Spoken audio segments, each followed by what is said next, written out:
मुख्यमंत्री फडणवीसांचा पूर पाहणी दौरा सुरू, मध्यातून मुख्यमंत्री औषधासाठी रवाना। पावसानं झोडपलेल्या मराठवाड्यात ठाकरे गटाचाही दौरा, उद्धव ठाकरे धाराशिवचा दौरा करणार। पूरग्रस्तांच्या मदतीसाठी महायुती सरसावली, मुख्यमंत्र्यांसह अनेक मंत्री पूरग्रस्त भागात, प्रशासनाला हाकण्यासाठी मंत्री सक्रिय। मदत वेगाने देण्यासाठी प्रयत्नशील, ऑगस्ट आणि सप्टेंबरमध्ये अपेक्षेपेक्षा जास्त पाऊस, कृषी मंत्री दत्तात्रय भरणे यांचं वक्तव्य।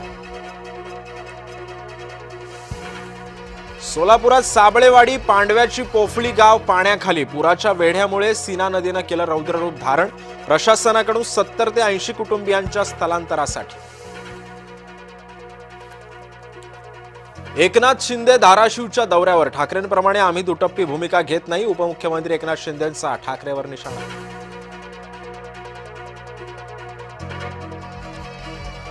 शेतकऱ्यांनी गिरीश महाजन यांचा ताफा अडवला, तात्काळ मदत करण्याची शेतकऱ्यांची मागणी, प्रशासनाकडून मदत मिळवून देण्याचं महाजनांचं आश्वासन।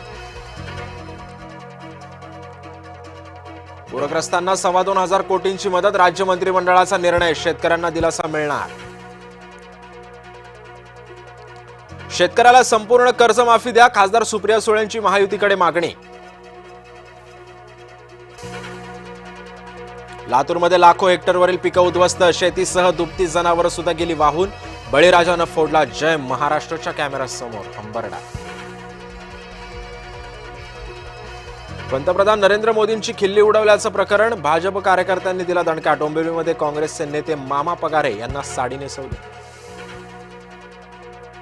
दुहेरी हत्याकांडानं बुलडाणा हादरलं, प्रेयसीच्या हत्येनंतर प्रियकरानं सुद्धा संपवलं आयुष्य। राष्ट्रपती द्रौपदी मुर्मूंच्या उपस्थितीमध्ये 71वा राष्ट्रीय चित्रपट पुरस्कार सोहळा संपन्न, मोहनलाल यांना यंदाचा दादासाहेब फाळके जीवन गौरव पुरस्कार प्रदान।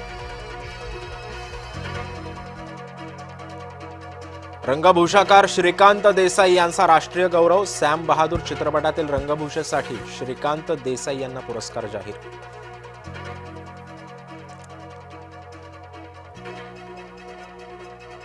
राष्ट्रीय चित्रपट पुरस्कारांमध्ये मराठमोळ्या बाल कलाकारांचा दबदबा, राष्ट्रीय पुरस्कारांमध्ये 5 पैकी 4 पुरस्कार, मराठी बाल कलाकारांना, नाळ 2च्या तिघांनाही राष्ट्रीय सन्मान।